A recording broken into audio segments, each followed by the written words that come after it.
So everybody's going to see here how infuriating it is that our government is broken. This is such a clear example of just how decrepit everything is.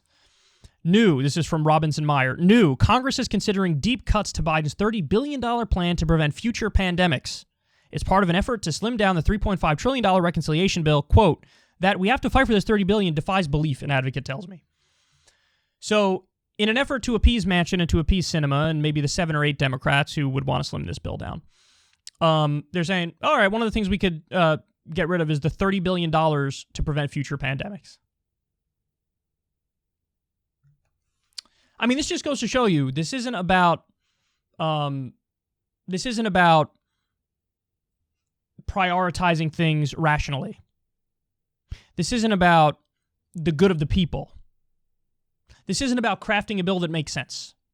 This is about a bunch of corporate Democrats who are basically Republicans. They want to cut this bill down because they're afraid of the attack ads of big spending, even though that spending would help the American people. So they'd rather slim the bill down, cut it down, make it $1 trillion or $2 trillion, and take away a bunch of good things just so they can say, I didn't mess up the deficit.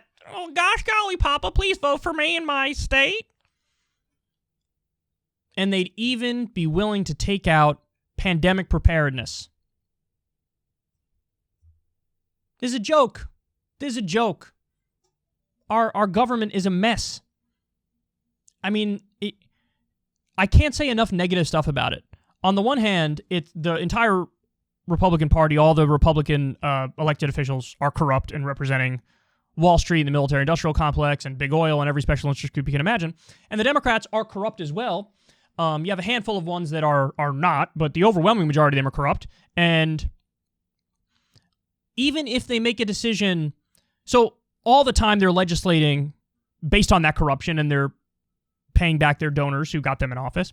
But then they're also just dumb. Like, these people are also just stupid. They're not bright.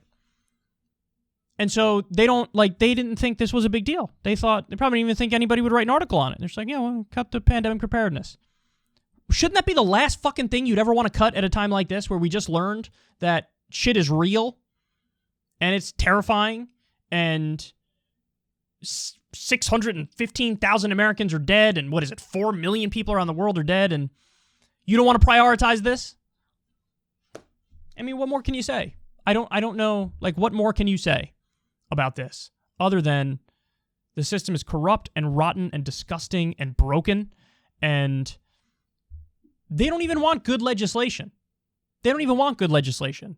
They want legislation that serves their donors, and they want legislation that allows them to virtue signal for what they think would help them in their states and their districts.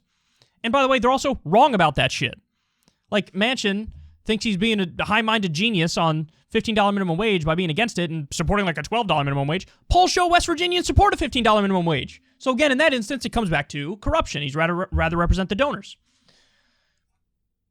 This isn't like, well, I'm just a moderate when I do this stuff. You're a fucking idiot if you want to cut the pandemic preparedness in the middle of a horrendous pandemic, which proves that we can have another one at any fucking time.